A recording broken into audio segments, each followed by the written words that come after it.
Seguimos desmontando los mitos del libre comercio, pero en este caso nos vamos a separar un poco de los aranceles y de las prácticas proteccionistas habituales y vamos a aproximarnos a las políticas que tienen que ver con la limitación o al menos regulación de la inversión extranjera, es decir, de todo aquel capital que proviene de empresas de otro tipo de países que han puesto el ojo en alguna actividad económica, ¿no? Ya sea desde lo público o desde lo privado.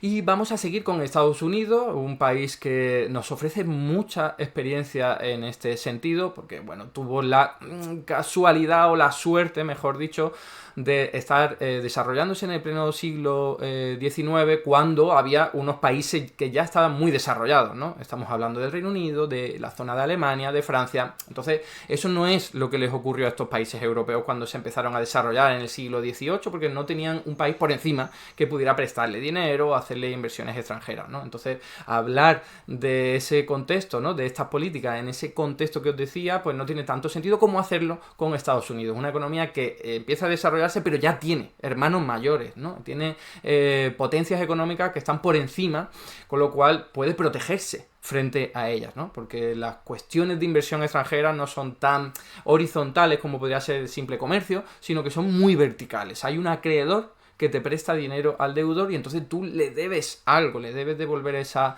cantidad de cualquiera de sus formas, porque hay muchos tipos de inversión extranjera, ¿no? La más habitual pues podría ser simplemente unos capitalistas que ponen dinero para crear una empresa o para comprar una empresa o para prestar dinero a una empresa nacional o para simplemente realizar una actividad financiera en compra de un activo financiero, ¿no? De un bono, acciones, etcétera, etcétera. Pero aquí lo vamos a englobar porque tiene mucho sentido hablar en general de la inversión extranjera. Y como digo, vamos a ir al siglo XIX y en Estados Unidos. Os pongo aquí un mapa de este periodo temporal para que nos ubiquemos temporalmente y también geográficamente en el tema de hoy.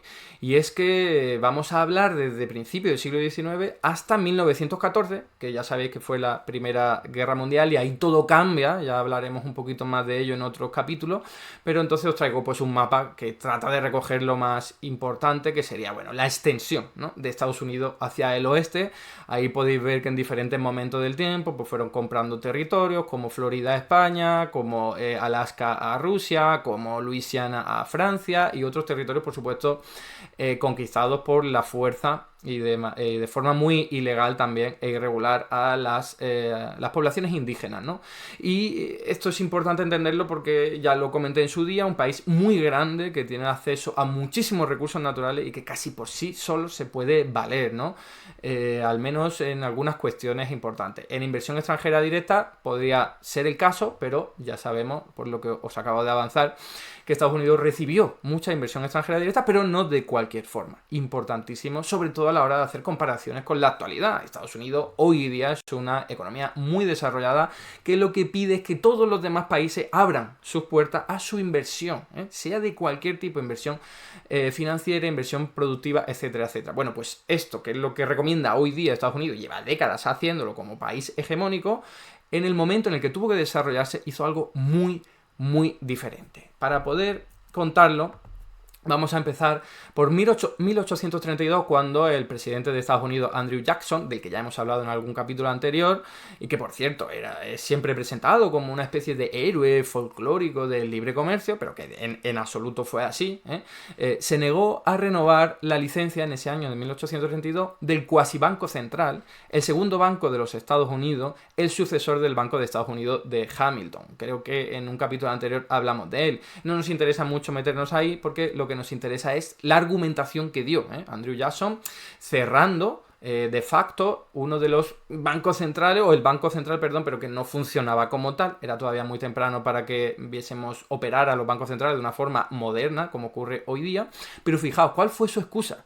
La excusa para cerrar es, o no renovar la licencia, ¿no? Cerrar de facto este cuasi banco central, fue que la propiedad extranjera de este banco era demasiado elevada, rondaba el 30%. Fijaos, este tipo de argumentación hoy día, en pleno siglo XXI, no nos encontramos, ¿no? En el que Estados Unidos y todos sus aliados son adalides del libre comercio y la libre inversión, que nadie le ponga tapujos a la inversión. Es verdad que hay algunos sectores, por supuesto, lo hemos hablado también en algún otro momento, ¿no? Que son estratégicos, en los que sí, hay que no haya ningún tipo de inversión, ¿no? Pero en un banco, ¿no? En un banco, por muy importante que sea, la verdad es que limitarla, pues es llamativo, es llamativo. No es lo único que vamos a ver a lo largo de todo este vídeo.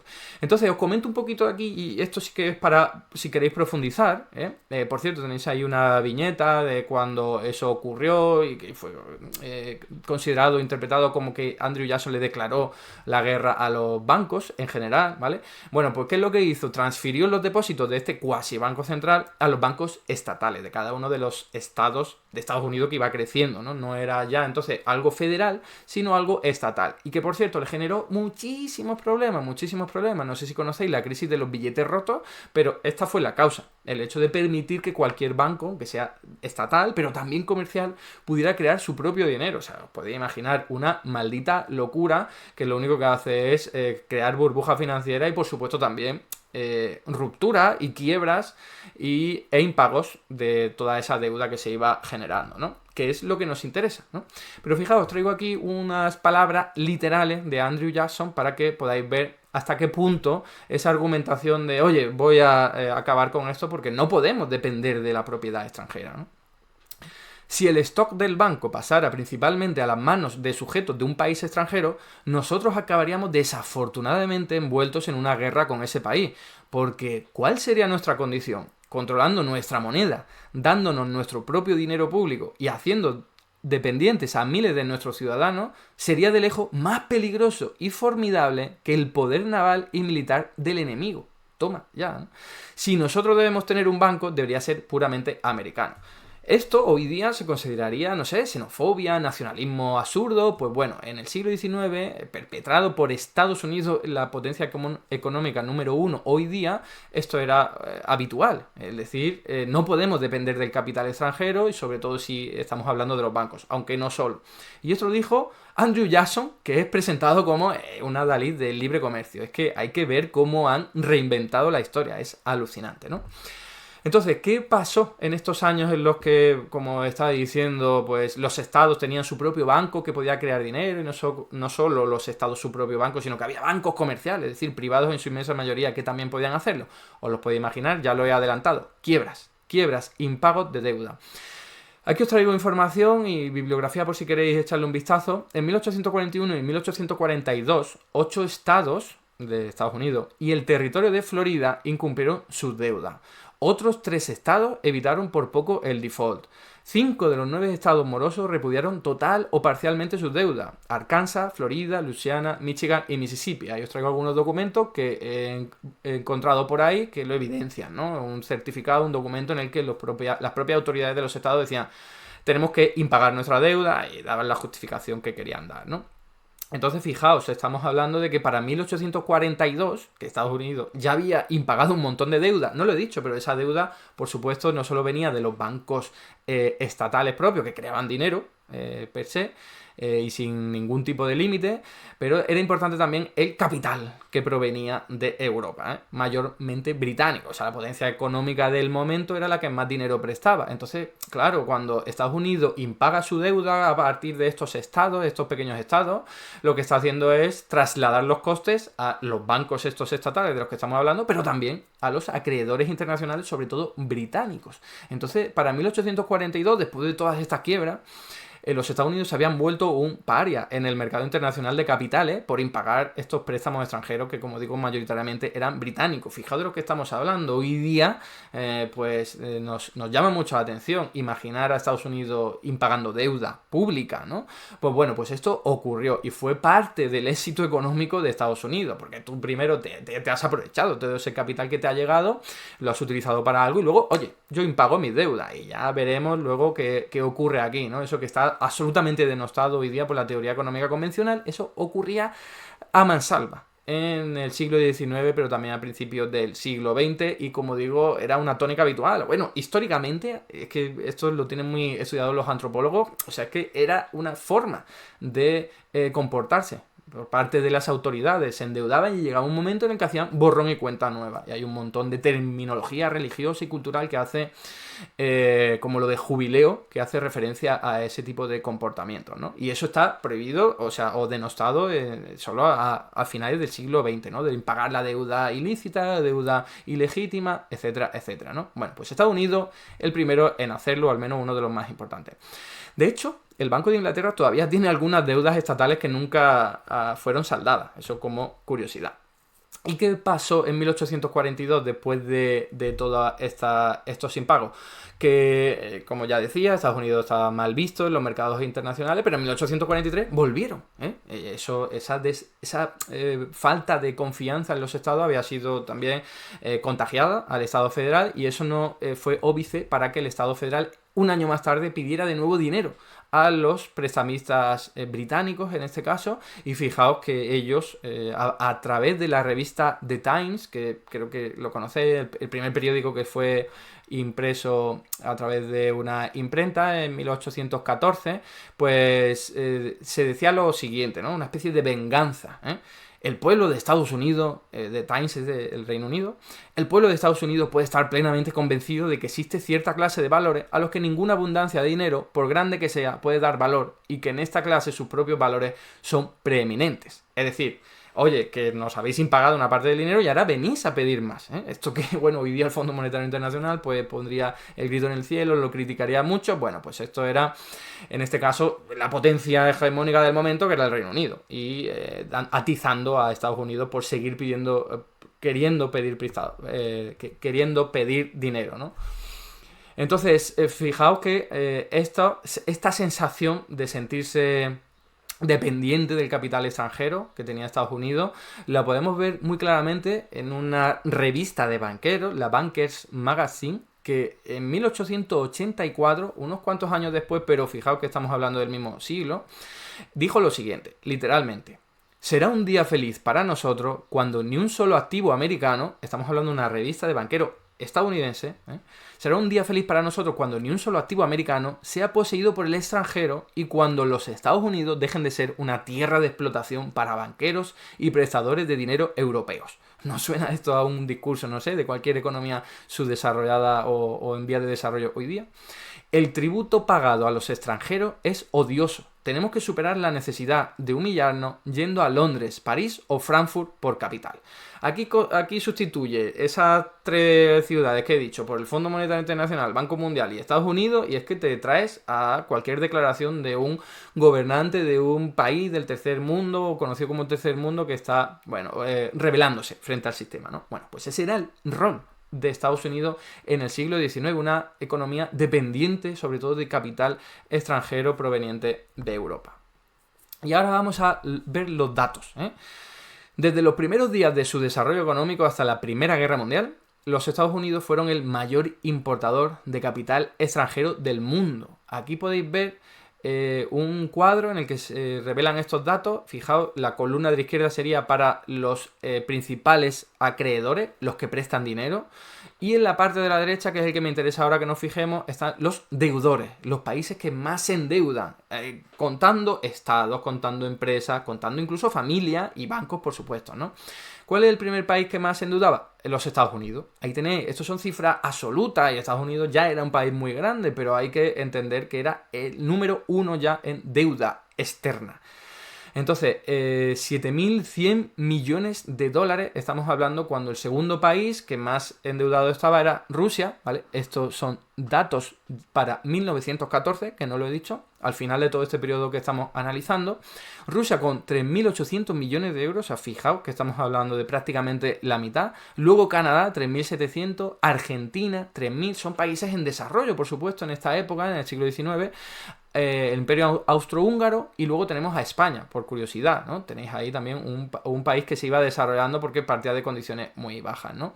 Y luego, en el lado izquierdo, en la columna izquierda, podéis ver cuáles eran los principales acreedores, los países que prestaban dinero, ¿no?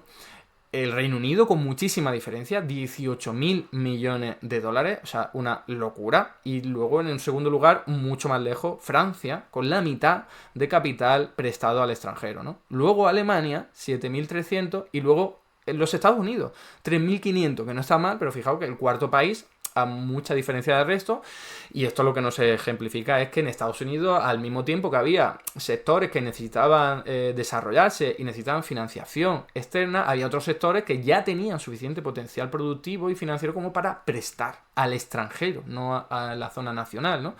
Estados Unidos es una economía muy grande y es importante entender que el siglo XIX todavía hay, bueno, pues sectores que por un lado se están creciendo y por otro lado que están ya consolidados y pueden prestar, ¿no? Por si tenéis curiosidad, luego los Países Bajos 2000, Bélgica 1500 y Suiza 1500, ¿no? Suiza es un país típicamente acreedor. Bueno, pues en términos absolutos, también por su propio tamaño, Estados Unidos ya estaba ahí. Pero ¿qué pasa cuando tú haces el saldo, ¿no? Es decir, lo que debes al resto del mundo más lo que te debe el resto del mundo a ti, menos, quiero decir, y entonces te sale tu saldo deudor neto. Bueno, pues ahí Estados Unidos era el número 1.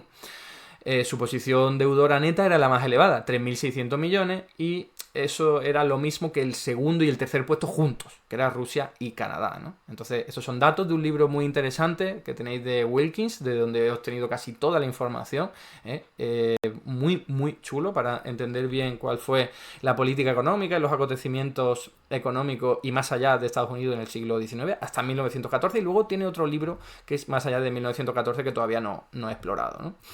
Y aquí os traigo unas declaraciones de una importante revista de Estados Unidos, de Niles Weekly Register, que dice literalmente lo siguiente, e insisto, las capitales, digo, las capital letters, las mayúsculas y ¿cómo se llama? La cursiva, perdón, son del original, ¿eh? Entonces, os leo.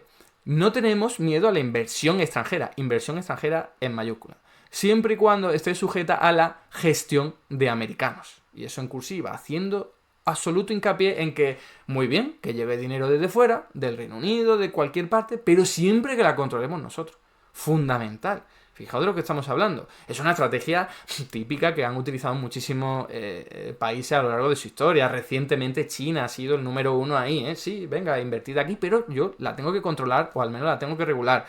Estados Unidos hacía lo mismo en el siglo XIX, pero es algo que hoy día Estados Unidos desaconseja. ¿Por qué? Porque quieren penetrar en todos los mercados financieros a través de su inversión. Pero cuando era el país débil, no quería ni de lejos que la inversión llegara ahí a arrasar con todos los mercados. Querían controlarla, querían obtener rédito, querían utilizar lo bueno de esa inversión extranjera para lo suyo. No solo que llegara un capital golondrina y extrayese rentas y se fuera, como tan típico ha sido en países como Latinoamérica o en el sudeste asiático, en los años 90 del siglo XX, ¿no? Entonces, no es solo este tema, ¿no? De, oye, voy a, como decía, ¿no? Este sentir generalizado. Por cierto, no lo he dicho, esta revista era de una tradición hamiltoniana, por cierto, para que veáis que, bueno, Hamilton tuvo un impacto importante con su tesis de industria naciente. Y esto era claro, la inversión extranjera directa hay que controlarla también y nos tenemos que proteger de ella porque tiene impactos negativos, sobre todo en nuestras industrias nacientes, ¿no? Entonces, como digo, este no era un sentir solamente generalizado por unas revistas que fueran un poco friki, sino que el propio gobierno federal las asumió y reguló fuertemente la inversión extranjera. Por ejemplo, los accionistas no residentes no podían votar y solo los ciudadanos americanos podían hacerse directores en un banco nacional, que no son restricciones muy intensas, muy limitadas, muy limitantes, pero que ya nos dan buena medida de por dónde iban los tiros. Pero es que hay más. Los individuos extranjeros e instituciones financieras extranjeras podían comprar acciones en los bancos estadounidenses solo si ellos estaban preparados para tener ciudadanos estadounidenses como sus representantes en el Consejo de Administración. Y esto era una tónica habitual que se mantuvo hasta 1914. Era, oye, que tú quieres invertir aquí, ¿no? Comprando acciones o lo que sea, vale, pero solo si permites que nosotros hagamos lo mismo en tus empresas. Y esto era una forma muy astuta, muy inteligente de no prohibirlo, pero sí desincentivarlo, porque claro, dice, oye, pues si ahora tengo que invertir, pero al mismo tiempo tengo que dejar que me inviertan a mí y que compren mis acciones, entonces no me gusta la idea, o es más difícil de materializarla. Era una forma de desincentivar, como digo, la inversión extranjera directa sin ton ni son. Sí, iba a venir inversión extranjera directa que fuera de capital, de importancia, que tuviese seriedad, solidez y que fuese sobre todo algo planificado por las propias autoridades. Entonces, te da por un lado, pero también te pide por otro, ¿no?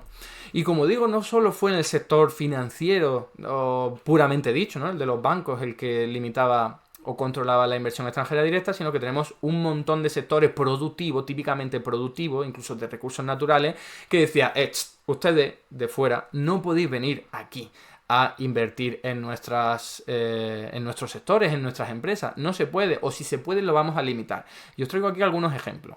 En 1817, principio del siglo XIX, el Congreso estadounidense impuso un monopolio de navegación para barcos estadounidenses en las embarcaciones costeras, que eso continuó hasta la Primera Guerra Mundial, en 1914. Estamos hablando de que Estados Unidos, con los sectores estratégicos, no se andaba con chiquitas. Decía, esto lo controlo yo. Los barcos estadounidenses, todo lo que tiene que ver con su navegación, lo controlo yo. Aquí no puede venir ninguna potencia extranjera, ni aliada ni enemiga, por supuesto. Nadie. Esto es estratégico. Os podéis imaginar, al siglo XIX, lo importante que era la navegación en términos de comercio, en términos también militares, ¿vale? También hubo fuertes regulaciones en inversión extranjera en industrias de recursos naturales. Por eso os traigo aquí también una imagen de minería, pero también había de tierras agrícolas y también de bosques, muy, muy importante. Por ejemplo, en 1878 se aprobó una ley de la madera, así se conocía, que permitía solo a los estadounidenses acceder a las tierras públicas.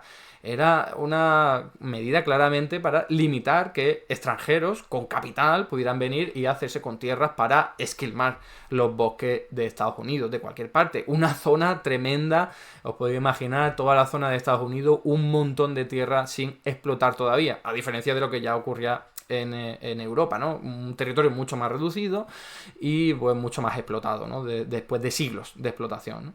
Entonces, otro ejemplo, la ley federal de propiedad extranjera, en 1887. En este caso prohibió la posesión de tierra por extranjeros o por empresas que tuviesen propiedad extranjera mayor al 20%. Aquí al menos, bueno, no eran tan restrictivos, pero oye, si tiene más de un 20%, entonces no te queremos aquí. No queremos que tengas control. Vale, danos un poquito de dinero. Vas a comprar unas acciones, vas a comprar una parte de las empresas, incluso una parte de la tierra, bien, pero que sea poca, para que no tengas el control. El control lo seguimos teniendo nosotros, los estadounidenses, ¿vale? Típica actuación para controlar la inversión extranjera. Y aquí os decía también que las leyes federales de minería restringían derechos de mina a los ciudadanos estadounidenses. De nuevo lo mismo, las minas donde obtenemos recursos naturales súper importantes, incluso para nuestra industria militar, eso no puede estar controlado ni influenciado por los extranjeros. Eso propiamente nuestro, ¿eh? Insisto, esto que nos puede parecer lógico, en el siglo XIX entendemos que había muchos más conflictos bélicos, pero en el siglo XXI está absolutamente denostado precisamente por Estados Unidos. Estados Unidos impide que esto ocurra en otros países y para tratar de abrir las puertas lo que hace es firmar acuerdos de libre comercio. El famoso de 1995 con el de América del Norte, con Canadá y México, pero un montón más de tratados de libre comercio que se han firmado y que ya analizamos o comentamos en el primer capítulo de esta serie, ¿no? La forma de Estados Unidos para tratar de que los países en desarrollo no hagan lo mismo que hizo Estados Unidos para desarrollarse, ¿no? Pero no es solo que el Estado federal, ¿no? El gobierno federal de Estados Unidos estuviese poniendo limitaciones de carácter general a todos los estados, es decir, en todos los estados a todas las empresas extranjeras, al capital extranjero. Es que había algunos estados que por su propia cuenta, por su propia legislación, lo que hacían era restringir todavía más esa inversión extranjera. Sobre todo eran los estados más importantes, ¿no? Como el de Nueva York, lo que hacía era blindarse frente a la inversión extranjera directa porque sabían que era una amenaza y le ponían unos requisitos todavía más difíciles de cumplir que los que ponía la propia legislación federal. De hecho, hubo una ley de Indiana muy notoria en 1887 que retiró protección jurídica a las empresas extranjeras. En plan, no os podéis ya ni proteger, ¿eh? Y esto es algo que precisamente trata de impedir un montón de tratados de libre comercio en la actualidad, ¿eh? Hay países, incluso de Europa, que dicen, oye, mira, para esta licitación pública, en este sector tan estratégico y tan delicado, no queremos que entren empresas extranjeras y lo tratamos de limitar. Bueno, pues eso que todavía ocurre hoy día, afortunadamente, quiere ser dinamitado por todos esos acuerdos de libre comercio. De, oye, que aquí entra el más fuerte y se acabó. Me da igual que sea un sector estratégico. Bueno, pues Estados Unidos, insisto, en el siglo XIX estaba muy pendiente de ello. Y a finales del siglo XIX, el estado de Nueva York, como decía, tomó una actitud particularmente hostil hacia la inversión extranjera directa en el sector financiero. Aquí tenemos que pensar en Wall Street, ¿eh? Wall Street, ahí os traigo una imagen, la de arriba, del siglo XIX, ya estaba copando una importancia tremenda. Pensad que en 1929 iba a ser ya el crack bursátil y sabían que el capital británico eran tiburones y no podían permitir que se hicieran con cualquier activo financiero y pusiese en riesgo por la propia estabilidad del sector. Entonces era muy hostil frente a esa inversión extranjera. De hecho, en 1880 se aprobó una ley que prohibió a los bancos extranjeros meterse en el negocio bancario, ¿eh? Así entre comillas, porque es, ya sabéis, ¿no? El típico negocio bancario, el de me encargo de los depósitos bancarios, me encargo del descuento del billete. El que necesitas es una ficha bancaria en la actualidad, ¿no? Y eso se limitó muchísimo, como estaba diciendo, a partir de 1880. Y avanzamos un poquito más en el tiempo, hasta 1914, cuando todo cambió, después de la Primera Guerra Mundial. Y vemos que la ley bancaria en ese año prohibió el establecimiento de sucursales bancarias extranjeras. Fijaos de lo que estamos hablando, ¿no? Prohibir el establecimiento de sucursales bancarias extranjeras. Por ejemplo, la City de Londres y el Banco Midland, que en aquel momento era el tercer banco más importante del mundo, medio en depósito, no podían abrir una sucursal en Nueva York. Incluso aunque tuvieran ya 867 sucursales, o sea, eran tiburones, eran gigantes, a lo largo del mundo, y 45 bancos correspondientes solamente en Estados Unidos. O sea, estos dos bancos, la City de Londres y el Banco Midland, tenían sucursales, muchísimas sucursales en Estados Unidos. Bueno, pues Nueva York en 1914 dijo, se acabó, esto no lo podemos permitir, vamos a regular concienzudamente esta inversión porque está amenazando nuestra propia integridad del sistema, ¿no? Entonces, ¿cuáles son las conclusiones de todo este repaso? Que ya os digo que nos hemos centrado sobre todo en la inversión extranjera, no tanto en otro tipo de proteccionismo, aunque todo hay que entenderlo conjuntamente, ¿no? Lo primero, a pesar de sus extensivos y a menudo estrictos controles sobre la inversión extranjera, los Estados Unidos fueron el mayor receptor de inversión extranjera durante el siglo XIX y principio del siglo XX, porque ya hemos visto los datos, ¿eh? O sea, pensad lo que estamos hablando. Una economía en desarrollo muy importante, con muchos recursos, con mucho potencial, y que los capitales extranjeros quieren hincarle el diente porque hay mucha rentabilidad ahí. Bueno, pues se limita, se regula para que no haya ahí libertad total, y a pesar de eso se convierte en la economía que más fondos recibe, con diferencia encima por lo que hemos visto. Eso tumba la creencia de que la regulación de la inversión extranjera reduce los flujos de inversión, que es lo que siempre nos cuenta el liberalismo económico. No, tú no te puedes proteger frente a la inversión extranjera porque entonces no vas a recibir inversión extranjera. Mentira, absolutamente refutado, acorde a la evidencia empírica. También tumba el relato inverso, ¿no? Alternativo, que es el de, oye, la liberalización de la regulación de la inversión extranjera es lo que hay que hacer para que se incrementen los flujos de inversión extranjera. Mentira, porque estamos viendo, lo hemos visto a lo largo de toda la historia, como las economías en las que la gente quiere invertir se protegen y no pasa nada, la gente sigue queriendo invertir ahí. ¿Por qué la gente sigue invirtiendo? Estados Unidos, por ejemplo, ¿no? Actores económicos muy importantes de Estados Unidos, ¿por qué invierten en China hoy día, a pesar de la regulación tan estricta que tienen sobre este tipo de inversión? Pues porque hay dinero, hay negocio. Y entonces te dicen, bueno, pues no vas a ganar tanto, no vas a controlar tanto el sector. Bueno, pero voy a ganar bastante dinero, me merece mucho la pena. Al final es eso, una economía pobre, sin visos de que haya rentabilidad económica, sin vistas de desarrollarse, porque sobre todo es, es un estado fallido, o encima su estado no es capaz de protegerse frente al comercio exterior y a las inversiones. Ahí puedes desregular lo que quieras, las economías más liberalizadas del mundo en este sentido son las del centro de África, y que la gente no va a ir a invertir ahí porque no hay posibilidades de hacer dinero. Entonces, ¿dónde invierte un inversor? Donde haya negocio, donde haya posibilidades de hacer negocio, no donde menos regulación haya. No, pues tú puedes quitar toda la regulación que quieras, que si luego no hay negocio, yo no voy a ir ahí. Y cuando hay negocio, a ti te da igual que te pongan un poco de regulación y un poco de control, porque tú lo que quieres es hacer dinero, y eso es lo que explica que si siguiese invirtiendo muchísimo en Estados Unidos, que ayudara a su desarrollo económico, y que, por irnos al caso más actual, se sigue haciendo en China, ¿no? Y además, y con esto termino, a pesar de, o mejor dicho, parcialmente debido a su estricta regulación sobre inversión extranjera, así como tener los aranceles tarifarios más altos del mundo, no lo perdamos de vista, los Estados Unidos fue la economía del mundo que más creció durante el siglo XIX hasta los años 20. ¿Vale? Porque alguien podría decirme a lo que acabo de comentar antes, oye, vale, que sí, que tú estás regulando la inversión, pero vas a crecer un poquito, no mucho. Si tú te abrieras mucho más a estos flujos, sí, recibirías incluso más y crecerías más. Bueno, pues, ¿cómo se explica entonces esto? desde esos postulados, de esos enfoques. Estados Unidos ha sido la economía que más ha crecido en este periodo temporal. Fijaos, en este caso el gráfico es de 1870 hasta 1950, la economía de Estados Unidos es la línea naranja y veis que crece muchísimo más rápido y supera el Reino Unido ya a principios del siglo XX. ¿Por qué? Porque el crecimiento, esto es Producto Interior Bruto per cápita, de las principales economías. Y esto lo hizo al mismo tiempo que tenían los aranceles más elevados del mundo y al mismo tiempo que se protegía y regulaba concienzudamente y de una forma muy restrictiva la inversión extranjera. O sea, que esto tumba por tierra los postulados de librecambista y de la teoría liberal que dice, no, lo que tenéis que hacer, países que os queréis desarrollar, es esto bajarlo al mínimo. Pues no, las experiencias exitosas a lo largo de toda la historia, y que todavía nos quedan bastantes por ver, han sido precisamente haciendo lo contrario. ¿Por qué entonces Estados Unidos y sus aliados siguen exigiendo, no voy a decir pidiendo, digo exigiendo a las economías en desarrollo que limiten, que abran sus puertas al comercio y a las inversiones extranjeras? Pues porque saben que esa es la forma que tienen los países desarrollados de aprovecharse de los países en desarrollo. Y claro, mientras te sigas aprovechando de ellos, no van a desarrollarse en la vida, ¿no? Entonces, las únicas economías que se logran desarrollar, que fueron luego pues la zona de Alemania, también el norte de Europa, tenemos el caso de Japón, tenemos el caso de Corea del Sur, tenemos el caso más reciente de China, ha sido siempre realizando las mismas políticas proteccionistas.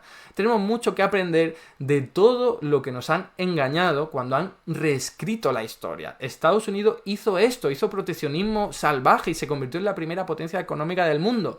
Y ahora recomienda lo contrario, porque no quiere que nadie más llegue a su posición. Hasta aquí el vídeo de hoy. Muchas gracias por estar ahí y si te ha resultado interesante, no dudes en comentar, darle like y compartir, que la teoría económica dominante no se combate sola.